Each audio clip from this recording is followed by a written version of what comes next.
Bien, mesdames et messieurs, je vous remercie beaucoup. C'est une conférence de presse, évidemment, où on a profité de la présence de tous, alors que certains sont aux quatre coins du monde. Donc ça se fait à la bonne franquette, vous vous doutez. Je remercie les journalistes qui sont présents. Sinon, les autres, on enverra le dossier de presse dès la fin de la conférence. Ça ne dure pas longtemps parce qu'après on a une table ronde dès 18h. Et je précise que c'est susceptible d'être enregistré. S'il y en a qui ne veulent pas être enregistrés, il vaut mieux qu'ils partent, mais on ne peut pas faire vraiment autrement. Nous avons souhaité organiser cette conférence de presse pour faire un point sur différentes affaires judiciaires et administratives et disciplinaires concernant principalement l'IHU Marseille. Et on va vous présenter... C'est bon ? Et on va vous présenter un diaporama le plus rapidement possible pour ensuite, si il nous reste du temps, avoir un peu de temps à répondre à la question. Il y a quelques exclusivités qui sont encore jamais parues publiquement sur des histoires judiciaires pour vous montrer certains questionnements importants que nous nous posons, qui ont été pourtant vérifiés par nos avocates et nos avocats. Voilà. On y va. Donc déjà, les dysfonctionnements judiciaires, ou en tout cas gros questionnements judiciaires et d'éventuelles asymétries dans des procédures judiciaires entre celles qu'on intente contre nous et celles que nous avons été contraints de lancer contre d'autres personnes pour nous protéger. Tout commence déjà par celle où, dans ma plainte, celle que porte mon avocate, maître Laura Benkemoun, puisque maintenant c'est public, il y a eu un article dans Charlie Hebdo, contre plusieurs personnes, et il a été révélé qu'il y avait aussi Didier Raoult. Ça fait 3 ans d'attente maintenant. Il y a 5 ans d'attente dans de nombreuses plaintes d'autres plaignants qui n'ont pas souhaité s'exprimer davantage ici, et sans aucune action des parquets parfois. Donc 5 ans, ça commence à faire beaucoup. Alors que, par contre, quand Didier Raoult intente un procès contre moi, l'affaire est jugée quand même globalement assez rapidement. Ce produit, puisque c'est public, ça a été rendu public, un harcèlement et des injures handiphobes par Éric Chabrière, présent dans la salle lors du procès. Éric Chabrière, bras droit de Didier Raoult, travaillant encore à l'IHU Marseille et professeur de l'université de Aix-Marseille, donc qui a passé 20 minutes à harceler ma témoin, à m'injurier, sans aucune réaction ni suite donnée. Alors j'y donnerai peut-être des suites. Ça, c'est la première chose. Je reviendrai sur d'ailleurs ce qu'a subi Madame Costagliola, ma témoin. Oui, vas-y. Je reviendrai dessus puisqu'elle a un mot à vous lire, ainsi que le professeur Mathieu Molimar.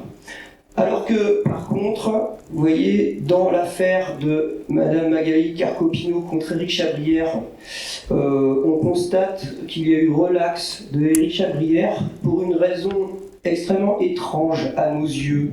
C'est que il a été relaxé notamment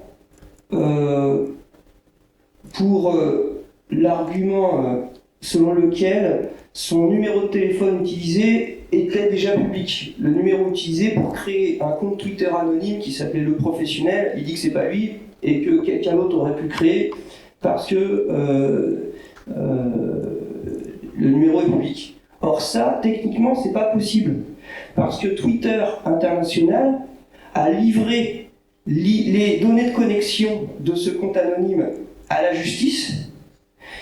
Et il se trouve que c'est ce numéro de téléphone qui sort et que pour créer le compte Twitter, il faut avoir le téléphone en main.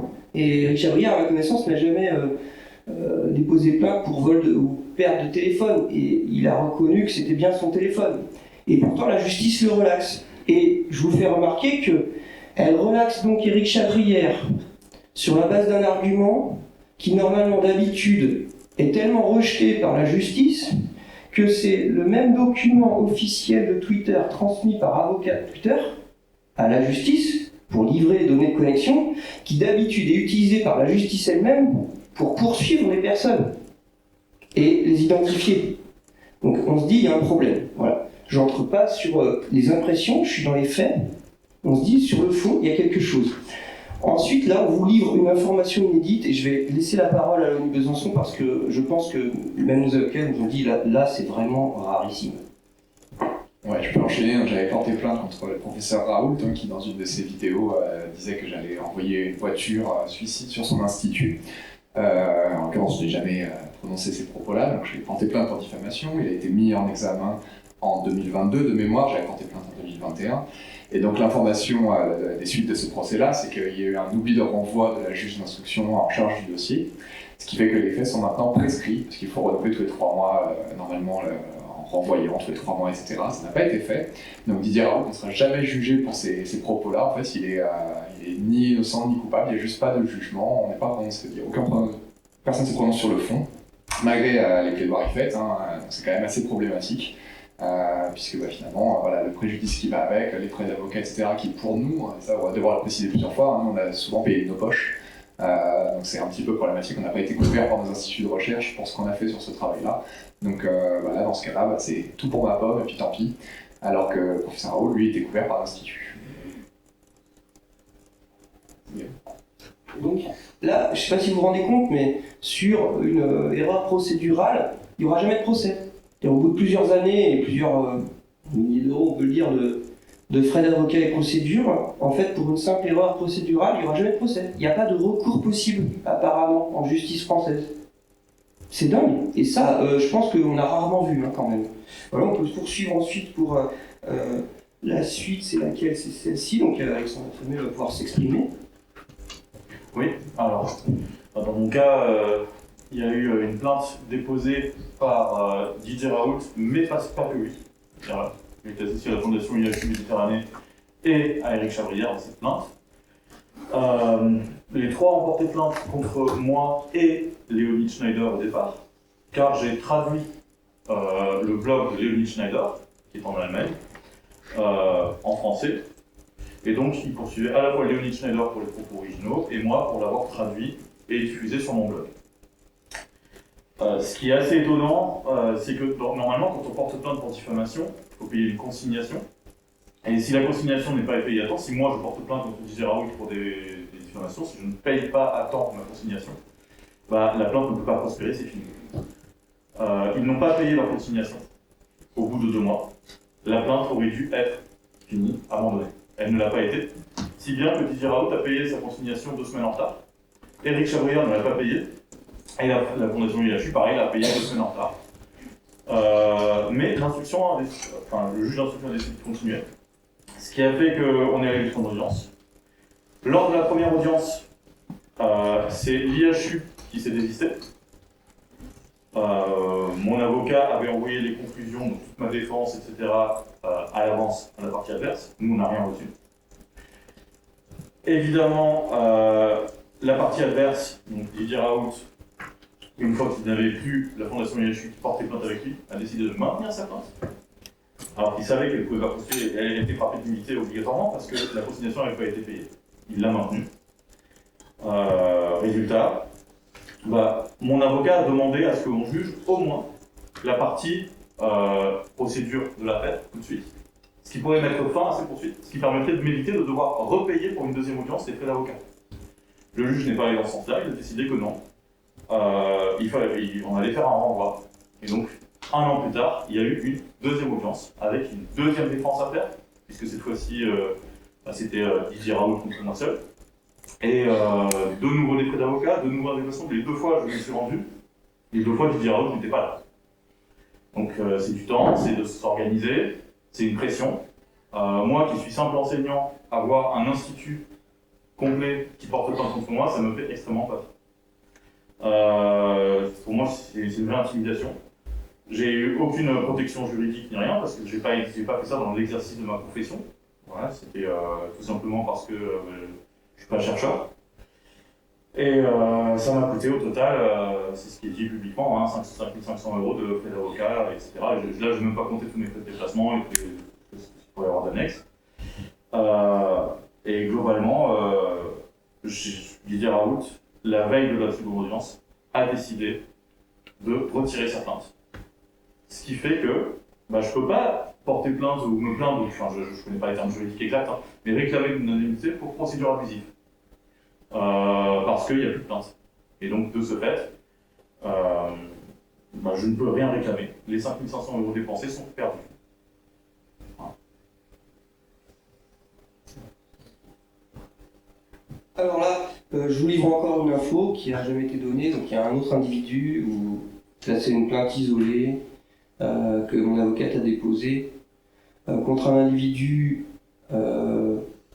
anonyme, mais dont on se doute peut-être l'identité. La plainte a été déposée à Paris et mon avocate a appris beaucoup plus tard qu'en fait elle avait été transférée au parquet de Marseille. Mon avocate me dit que si elle est transférée au parquet de Marseille, c'est qu'il y a une seule solution, c'est que l'individu a été identifié. C'est pour une quarantaine de tweets qui sont insultants, diffamants, tout ce que vous voulez. Et ça fait longtemps qu'on demande des nouvelles. Et mon avocate relance, le parquet de Marseille relance, toujours pas de nouvelles. Et au bout d'un moment, on finit par lui dire, c'est confié à une brigade. Et elle appelle le commissariat central qui lui dit nous on n'a rien reçu. Donc il y en a un des deux qui dit pas la vérité entre le parquet de Marseille et le commissariat. Et ça, on m'a dit que c'était pas la première fois que ça existait. Or les plaintes normalement elles peuvent pas se perdre désormais avec le système informatisé judiciaire français. C'est plus possible de les cacher et de les perdre. Donc on savait pas. Il y avait au moins un des deux qui disait pas ce qui était vrai. Donc mon avocate a fini par saisir le procureur général près la cour d'appel pour un recours hiérarchique, et toujours pas de nouvelles. Et là, je vous le livre, j'ai même pas eu le temps de le mettre sur le diaporama, c'est avant-hier, il y a l'avocat général du parquet général près la cour d'appel qui dit « Ah si, ça y est, c'est en enquête au commissariat, machin ». Ça fait donc plusieurs années, c'est juste pour une quarantaine de tweets, dont l'auteur serait déjà identifié, mais c'est plusieurs années parce que j'imagine c'est une enquête absolument très très difficile, vous comprenez. À mon avis, il doit y avoir des filatures, des plans, des écoutes. Voilà, j'ai toujours pas de nouvelles. C'est en cours. C'est un peu comme, vous savez, ce que j'ai présenté dans les programmes précédents. Voilà. Alors ensuite, ouais, il faut qu'on avance. Donc ensuite, il y avait quand même les affaires concernant Xavier Azalbert, l'association Bon Sens ou le journal François. Association Bon Sens présidée par Xavier Azalbert, le journal François dirigé par Xavier Azalbert. Je vous rappelle ce qui a été révélé dans l'Express en exclusivité. En 2021, une perquisition est lancée par le parquet national financier au domicile de la professeure Costagliola sur la base d'une dénonciation de l'association Bon Sens, elle-même sur la base d'un article de François. Je rappelle que les deux choses sont dirigées par Xavier Azalbert. Et le parquet national financier, c'est pour vous montrer la symétrie quand même, déclenche une perquisition, où là on vous livre l'info qui n'avait pas été révélée, qui mobilise 6 officiers de police judiciaire sur 2 lieux différents, sur une journée complète, avec des droits de la défense non respectés, d'après l'avocate de Madame Costagliola. En 2024, des relances de l'avocate de Madame Costagliola auprès du parquet ont enfin permis d'apprendre le classement sans suite depuis plus d'1 an, alors que ça aurait dû lui être signifié. Voilà. Donc c'est pour vous montrer l'asymétrie de célérité et de moyens entre les poursuites que nous nous engageons pour nous protéger des menaces de mort et l'inverse. Alors ensuite, à l'inverse, justement, Dominique Costagliola a déposé plainte contre Éric Chabrière pour plusieurs choses, cyberharcèlement, menace de mort contre Éric Chabrière et contre X, non traité par le parquet de Marseille, donc elle a déposé plainte pareil à Paris, transmis à Marseille par le parquet de Paris, toujours rien, malgré les relances multiples de son avocate, toujours rien depuis 2021. Voilà, même situation pour d'autres plaignants. De la même façon,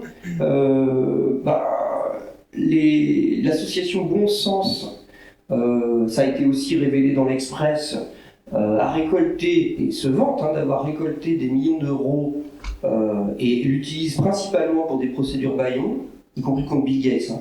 Et là, il n'y a pas d'enquête, alors qu'il a été révélé que l'association Bon Sens indiquait à ses donateurs que les dons étaient déductibles des impôts, pendant plusieurs années où il ne l'était pas. Alors, Monsieur Azalbert a fini par admettre qu'il y avait eu de nombreux contrôles fiscaux, mais sinon pour le parquet national financier, on n'a pas de nouvelles. Voilà. Donc, vous voyez, le problème c'est qu'il y a tout ça. Nous, on subit toujours des menaces de mort tous les jours, enfin très souvent en tout cas, du harcèlement, des doxings, des insultes. Et on relance, on attend toujours depuis 5 ans des fois. Et puis dans l'autre sens, ça va beaucoup plus vite. Alors, ensuite, je vais laisser la parole à Fabrice si tu te sens, pour les essais cliniques supposés illégaux de l'IHU de Marseille, qui sont un point central. Donc il y a un certain nombre de procédures en cours pour les essais cliniques illégaux. Le plus connu, c'est donc celui concernant l'étude illégale, probablement illégale, menée sur l'hydroxychloroquine au sein de l'IHU de Marseille. Il y a 2 plaintes qui ont été déposées par la NSM. La première sur l'étude initiale Gautret, puisqu'il y avait eu un changement dans le protocole. L'étude autorisait un essai sur l'hydroxychloroquine et il était réalisé un essai sur l'hydroxychloroquine plus azithromycine.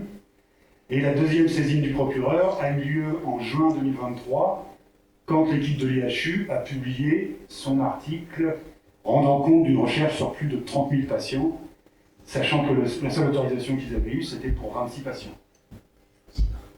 Voilà, donc ça date de 2020. Si quelqu'un a des nouvelles, je suis preneur, mais on n'a pas de nouvelles. Ensuite, on a le traitement sur la tuberculose qui a été révélé par un article de Mediapart, de Pascal Pascariello. Voilà, celui-là c'était celui sur les 30 000 patients, qualifié par 16 sociétés savantes et le président de l'Académie de médecine comme le plus grand essai clinique sauvage de toute l'histoire.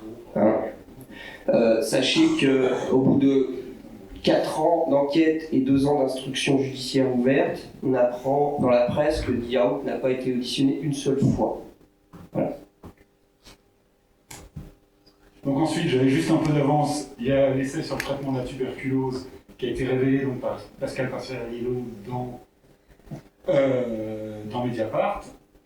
On apprend qu'il y a eu une demande d'essai clinique faite sur un traitement de la tuberculose, demande d'essai clinique refusée par la NSM au motif qu'il existait déjà un traitement efficace et que c'était faire prendre un risque aux patients. Malgré tout, ce traitement a été utilisé sur plusieurs patients, avec des effets secondaires graves qui n'ont même pas été déclarés à la pharmacovigilance. En l'occurrence, les patients étaient des patients vulnérables, puisqu'il s'agissait de migrants en situation précaire, qui ont un gros avantage, celui de ne pas pouvoir porter plainte et de ne pas pouvoir être retrouvés. Voilà. Ensuite, on a l'étude BMR Stud, qui était une étude qui a duré près de 10 ans, sur les propres étudiants de l'IHU de Marseille, avec auto-prélèvement, auto-écouvillonnage vaginaux et rectaux. Étude suspendue le 7 juin 2022 par une mesure de police sanitaire prise par la NSM. Étude qui a été rapportée sur un certain nombre d'articles scientifiques, dont 5 ont déjà été rétractés.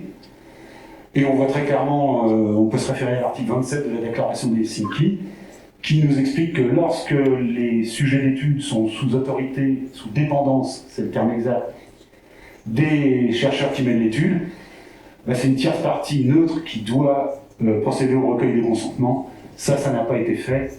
Donc c'est encore une fois, très probablement, une recherche clinique illégale. Alors pareil pour la tuberculose ou pour ça, si quelqu'un a des nouvelles, moi je suis preneur.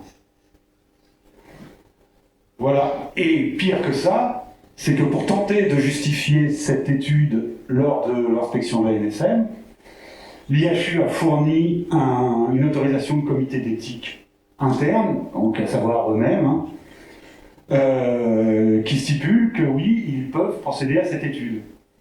Et la NSM a enquêté et s'est aperçu que l'original de ce document spécifiait qu'il devait être fait recours à un comité de protection des personnes, ce qui n'a pas été fait. Et donc pour essayer de se couvrir, l'IHU a tout simplement fait un faux et usage de faux à destination de la NSM. A priori, le procureur a été saisi. Pareil, si quelqu'un a des nouvelles, moi je suis preneur. Ensuite, alors j'en ai parlé tout à l'heure en mettant une des recherches qui, moi, personnellement, m'a le plus choqué.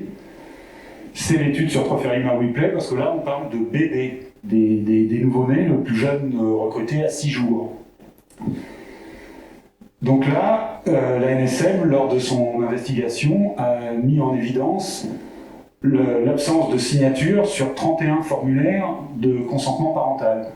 C'est-à-dire que dans 31 cas, des bébés se sont vus écouvillonnés au rectum sans que leurs parents n'aient donné leur consentement. Donc l'article en question a été rétracté, je n'ai pas précisé sur la slide précédente, mais sur les étudiants, il y a aussi des articles qui sont rétractés. Donc on voit bien que les inquiétudes dont on vous fait part sont partagées par un certain nombre d'éditeurs scientifiques. Pour ce qui est de la justice, il faudra encore attendre un peu pour savoir si c'est partagé. Je en profite. Didier Raoult, à l'époque, avait fait une surpublication d'autres pour se vanter de comment eux, ils obtenaient mieux et convainquaient mieux les parents de donner leur consentement. Et on a fait une publication scientifique sur ça. On apprend ensuite qu'en fait, il y avait des dizaines de parents qui ne l'avaient pas donné. Voilà. Ensuite, on a une étude qui est peut-être un petit peu moins grave, même si tout manquement à la loi est grave, mais qui est quand même très illustratif des méthodes de l'IHU, puisque c'est une étude sur les pèlerins de la Mecque. Et là, on va carrément recruter les participants dans des agences de voyage. Donc là, on ne peut pas prétendre que c'est du soin courant dans un cadre hospitalier. On est allé chercher des volontaires sains pour leur demander de participer à une étude. Aucune autorisation de CPP à partir de 2013, puisqu'il y a une autorisation de CPP en 2013, mais l'étude se poursuit jusqu'en 2018. Il y a déjà eu 4 articles rétractés, et je ne sais même pas s'il y a une saisine de la justice à ce sujet-là. Voilà. Ensuite, on a des dizaines d'études pendant 30 ans menées sur les SDF avec des soupçons d'absence d'autorisation, mais on a notamment une qui est assez emblématique, c'est-à-dire que l'IHU a obtenu une autorisation de CPP pour faire un essai sur des slips anti-poux, et cette autorisation a été utilisée pour 18 autres études, notamment des études de dépistage de la tuberculose, des études de dépistage du Covid, donc 10 ans après l'autorisation de CPP. 3 de ces articles ont déjà été rétractés. Je n'ai pas connaissance d'une procédure à ce sujet-là. Encore une fois, le secret de l'instruction fait qu'il y a peut-être beaucoup de choses qui se passent, mais on peut quand même s'interroger. Voilà, donc moi je vous renverrai à l'article d'Olivier Hertel dans Le Point, qui est une somme résumant 30 ans de pratiques qu'on soupçonne de ne pas être éthiques ni légales, sur des populations vulnérables, donc depuis 1993 jusqu'à 2021 au moins. Les SDF marseillais ont été pris comme des sujets d'études, avec la plupart du temps aucune autorisation et aucun respect de leurs droits. Voilà.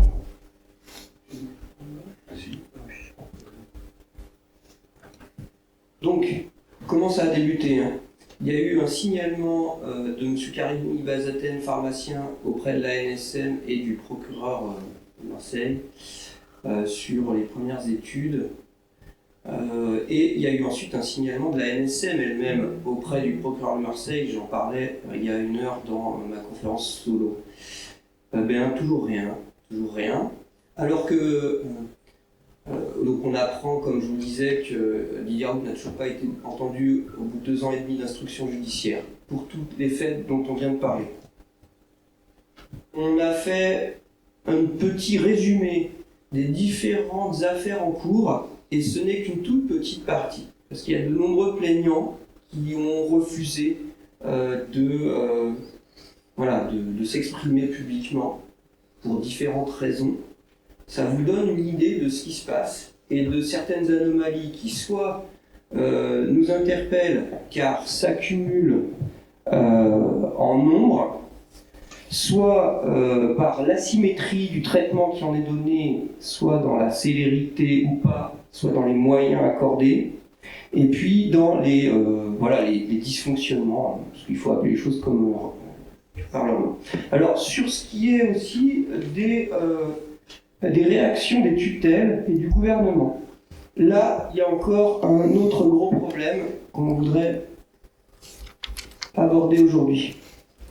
Il se trouve que quand François a publié un article appelant à notre décapitation, en nous citant nommément, et moi-même, avec mon compte Twitter à l'époque anonyme Sonic Urtican, mais pendant 12 heures aussi en y associant mon nom et prénom Guillaume Limousin, ainsi que toutes les personnes présentes et d'autres médecins et scientifiques nommément visés par un appel à la décapitation, nous avions fait une première conférence de presse et plusieurs d'entre nous avons déposé plainte.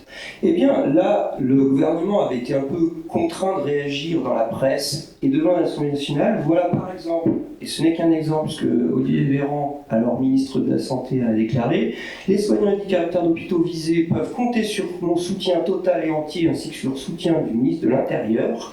Et Gabriel Attal, alors porte-parole du gouvernement, à la télé et dans la presse, avait dit: fermeté absolue, le gouvernement ne laissera rien passer. À chaque fois qu'il y a un événement comme celui-ci, il y a une enquête pour identifier les auteurs, pour qu'ils soient sévèrement punis et sanctionnés. C'était des balivernes. Je n'ai à ma connaissance aucun déclenchement d'article 40 du Code de procédure pénale par un ministre ou un membre du gouvernement depuis, concernant les menaces contre les soignants et les scientifiques. Aucun. Voilà. Donc, pas de réponse aux 3 questions écrites du sénateur Jomier sur ces sujets, alors que c'est illégal de ne pas répondre à une question écrite d'un parlementaire. Il y en a une encore récemment que j'ai mis dans le dossier de presse.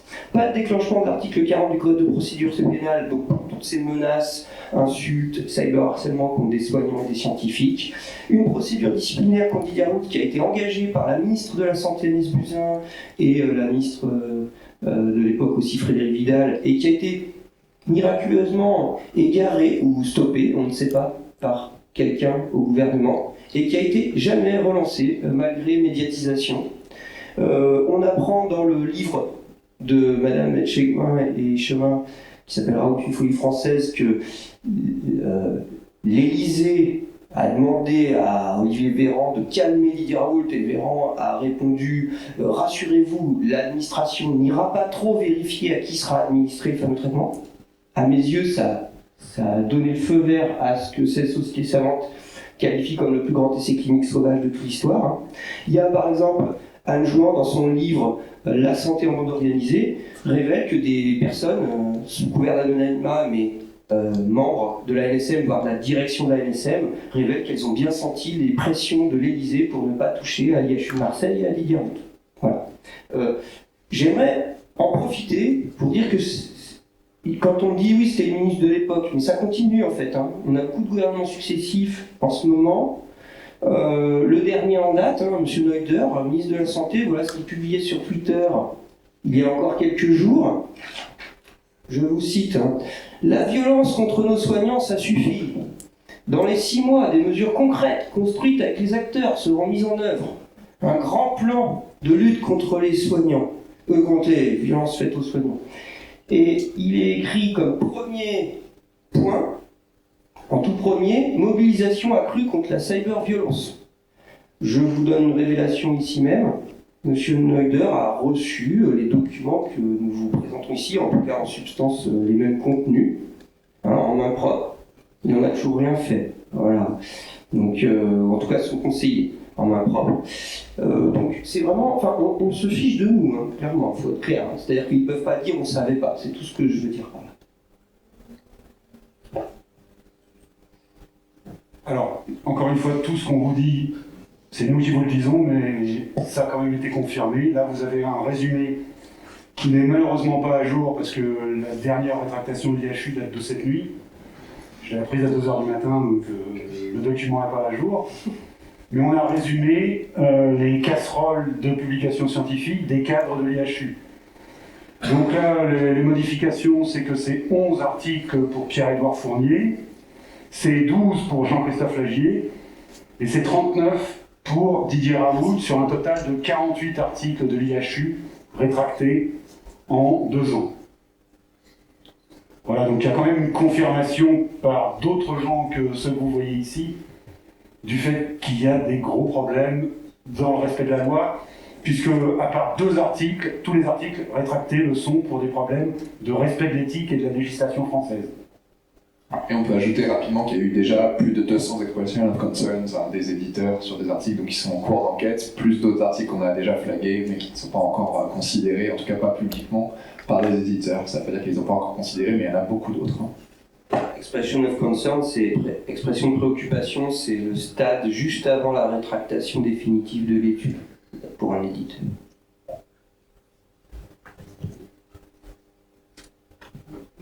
Je voudrais préciser, les documents ont été remis en effet donc, à un représentant du ministère de la Santé, mais rassurez-vous, ils les connaissaient déjà. Voilà. Donc, il ne faut pas les rendre pour les idiots, simplement ils font leur travail comme ils le pensent, bien ou mal, probablement un peu frileux.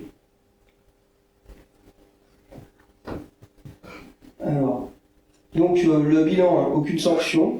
Presque tous les bras droits qui ont été mis en cause dans ce dont on parle conservent leur poste, leur statut, leur droit d'exercer la médecine, le droit d'encadrer des étudiants.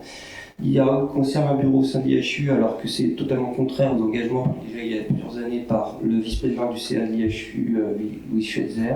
Aucun des médecins encore en poste n'a été poursuivi par l'ordre des médecins. Aucune procédure disciplinaire de la part de l'Université de Marseille contre aucun de ces gens dont on a parlé.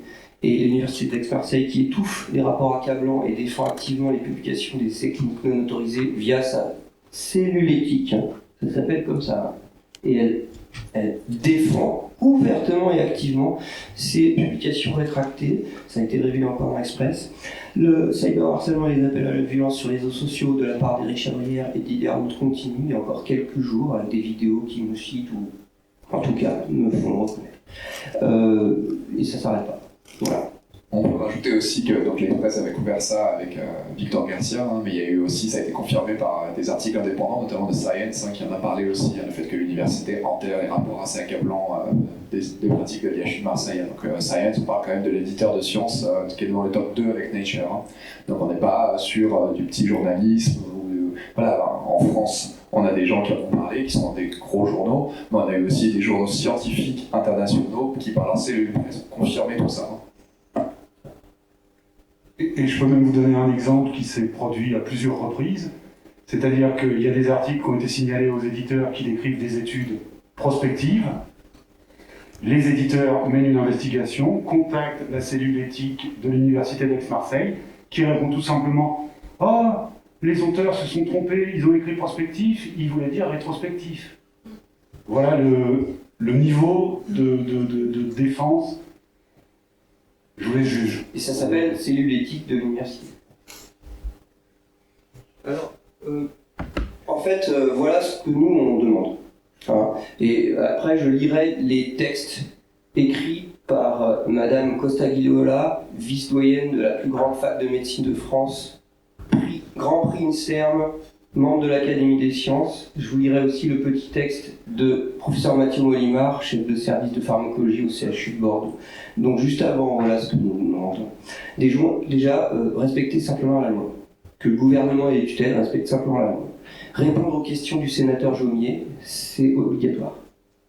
Ensuite, respecter son obligation et son engagement, puisque les ministres l'avaient dit, de déclencher l'article 40 du Code de procédure pénale pour tous les faits délictueux commis par François, l'association Bon Sens, Xavier Azalbert, envers des soignants et scientifiques, ainsi que les faits de cyberharcèlement et de menaces qui perdurent, commis par des personnels universitaires de l'IHU de Marseille ou par Didier Raoult lorsqu'il utilisait ou éventuellement s'il utilise encore les moyens ou locaux de l'IHU de Marseille.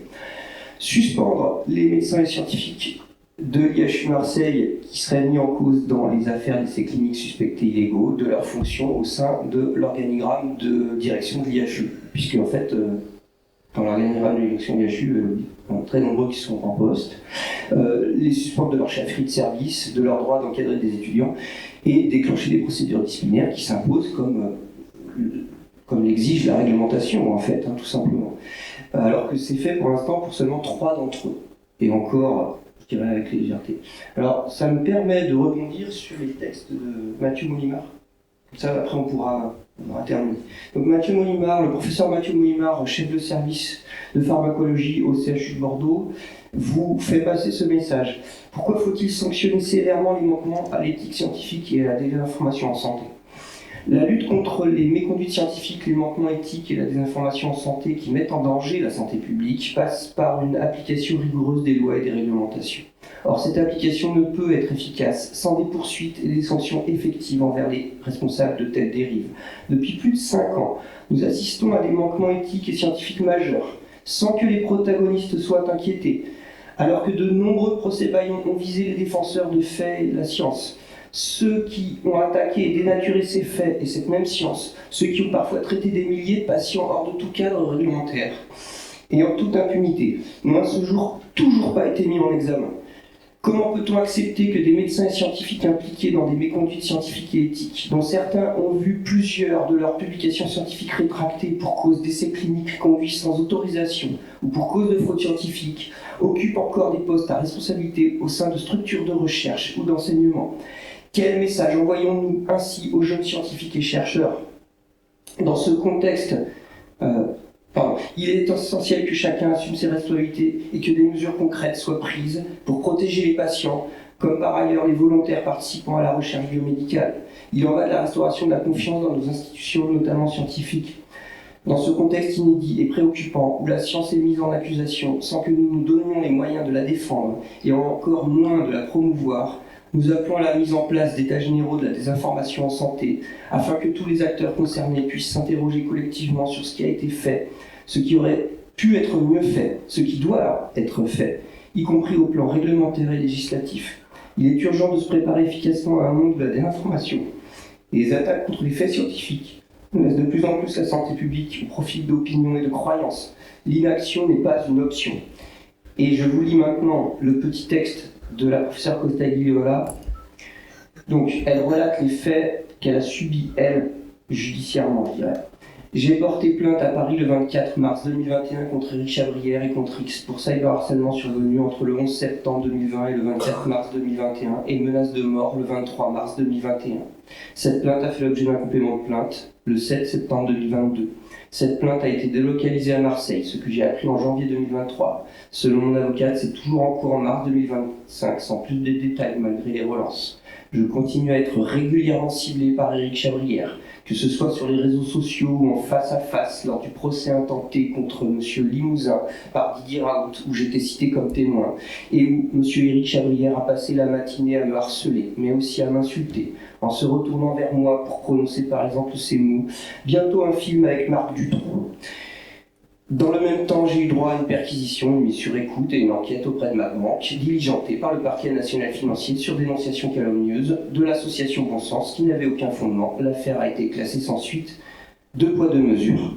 C'est exactement l'objet de cette conférence de presse.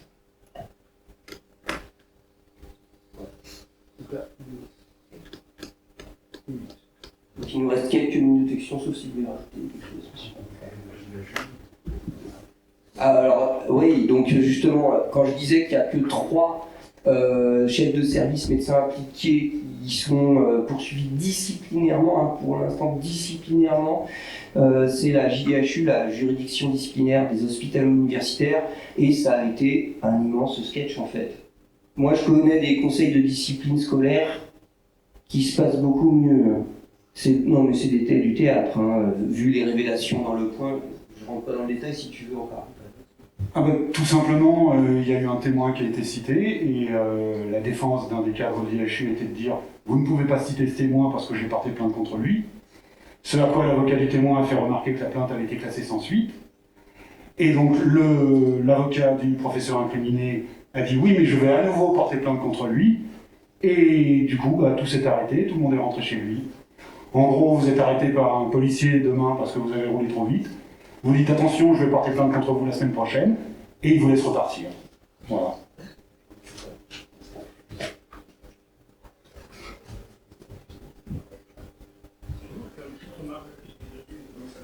Petite remarque, ça. Dans le document que tu as mis, tu dis nous demandons la suspension des gens impliqués. on va nous faire un procès procès stalinien. Je préférerais, si c'est possible, de mettre suspension à titre conservatoire. Tout à fait, tout à fait. Et d'ailleurs, je suis le premier à être légaliste, y compris dans les droits de la défense et du contradictoire. Et effectivement, toutes les mesures qui sont conservatoires en attendant une décision définitive, qu'elle soit administrative, ordinale, disciplinaire ou judiciaire pénale, doivent être prises avec toutes les équilibres nécessaires. Enfin bon, là, les faits sont graves, quoi. Donc, des mesures conservatoires, effectivement. Mais je suis le premier à demander justice dans tous les sens. Exactement.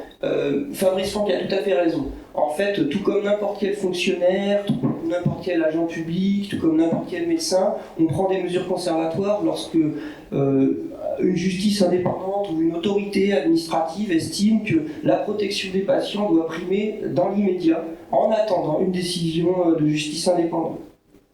Il faut bien remarquer qu'en ce moment même, enfin en ce moment entre guillemets, il y a des étudiants qui sont formés par des gens qui ne savent pas mener d'études en respectant des règles éthiques, puisqu'on le voit, leurs publications se font rétracter pour ces motifs. Et moi je trouve ça extrêmement inquiétant pour ces étudiants, parce que moi ça me touche beaucoup que les étudiants soient formés et mal formés. C'est notre avenir. D'ailleurs, alors Alexander et moi, nous avons un peu travaillé la recherche pour ensuite devenir enseignants dans le secondaire. Moi, en collège, lui en lycée, ça nous touche beaucoup que des gens soient même promus. Hein. C'est-à-dire que là, parmi les médecins et chefs de service, professeurs de médecine qu'on a cités, qui sont lourdement mis en cause dans la presse, dans des rapports d'inspection générale des affaires sociales, de l'autorité nationale de sécurité du médicament, ils sont lourdement mis en cause, ils sont promus dans l'organigramme de direction de l'IHU Marseille, dont certains pour encadrer les étudiants, pour être chef de l'encadrement des étudiants en médecine. Rajouter là-dessus, il y a un truc qui est important quand même. Alors effectivement, le fait que les gens soient promus, c'est problématique. Mais on a d'autres problèmes avec ça. Vous avez peut-être vu certains talks aujourd'hui de gens qui vous parlent de la contamination de la littérature scientifique par des papiers frauduleux. On a aussi la contamination de la culture académique, en fait, la culture scientifique, par des gens qui ont appris, avec des gens qui visiblement ne respectent pas l'éthique, soit parce qu'ils ne sont pas au courant, soit parce qu'ils décident de ne pas la respecter, c'est pas à moi de décider, qui sont incapables de faire de la recherche correctement et qui vont ensuite avoir des postes à responsabilité, former eux-mêmes des étudiants, etc. Donc le danger, il est aussi sur l'intégrité de la science en général, et en particulier l'intégrité des méthodes de recherche qui sont enseignées et qui vont ensuite se propager comme les faux papiers et comme la mauvaise littérature dans l'ensemble du monde académique. Le danger, il est aussi là. Combien d'étudiants sont sortis de l'IHU au-delà de leur carrière, qui peuvent en souffrir malheureusement parce qu'ils sont appris avec des personnes qui leur ont pas enseigné les bonnes choses. On a aussi l'ensemble du volume académique qui va être contaminé par ces mauvaises pratiques-là et cette mauvaise culture, et c'est particulièrement problématique. Je souhaiterais ajouter une chose, c'est que toutes ces choses-là, menace de mort, cyberharcèlement, révélation de vie privée, d'adresse personnelle, pour des histoires de formation des étudiants, de protection des patients, c'est pas déconnecté de la réalité, quoi. À un moment donné, il y a des gens qui souffrent, il y a des gens qui se font cyberharceler tous les jours, il y a des gens qui sont menacés de mort, on s'en prend à leur famille, il y a des patients, il y a des étudiants, et les tutelles, l'université, la PHM et surtout le gouvernement, les ministres, je le dis, engagent leurs responsabilités s'ils ne respectent pas la loi. Répondre à des questions au gouvernement de sénateurs, c'est obligatoire. Déclencher l'article 40 du Code de procédure pénale lorsqu'on a connaissance d'un délit, c'est obligatoire. Ils engagent leurs responsabilités s'il arrive un drame. Je le dis, voilà, solennellement, aujourd'hui. Oui, je suis pas sûr d'avoir compris un passage. Monsieur, vous avez indiqué à un moment donné que si j'ai bien compris, que la justice avait laissé passer des délais de prescription pour éviter des affaires. Alors en fait, il y a une consignation à payer dans ce délai de 2 mois. Quand on ne la paye pas, ça ne peut pas prospérer, c'est fini. Et là, la justice, dans mon cas, elle a laissé passer effectivement 2 semaines au-delà de la consignation. Et du coup, l'instruction s'est poursuivie et j'ai dû me défendre. Et évidemment, tout à la fin, dans les conclusions, on a montré que ça ne pouvait pas prospérer, qu'il n'y avait aucune chance que ça passe. Et du coup, il a retiré sa plainte avant. Ce qui a fait que je ne peux même pas dire mais il est allé à toutes les autres ensoleillées, etc. et demander un dédommagement. Et dans mon cas, à l'inverse, hein, le délai de prescription avait été dépassé parce que la juge d'instruction n'avait pas envoyé, et là, d'un coup, c'est devenu un problème de procédure, et la procédure est nulle. Voilà. Ouais, donc merci beaucoup pour l'attention. Il va falloir qu'on. On a une table ronde qui nous attend. Avec une table ronde. C'est vraiment c'est au pas de course, puisqu'on enchaîne les conférences. Là, ici, nous avons une table ronde ensuite en amphithéâtre, où d'ailleurs, on parlera de comment résoudre ces problèmes sociétaux plus en compte. Et si vous avez besoin des questions, vous arriverez à nous trouver. Alors exactement, s'il y en a qui veulent encore le dossier de presse, hein, j'en ai encore. J'enverrai aux journalistes qui n'ont pas pu venir à partir de maintenant le dossier de presse. Les exclus ont été révélés par Micelle, il y en avait. Et nous nous tenons à votre disposition.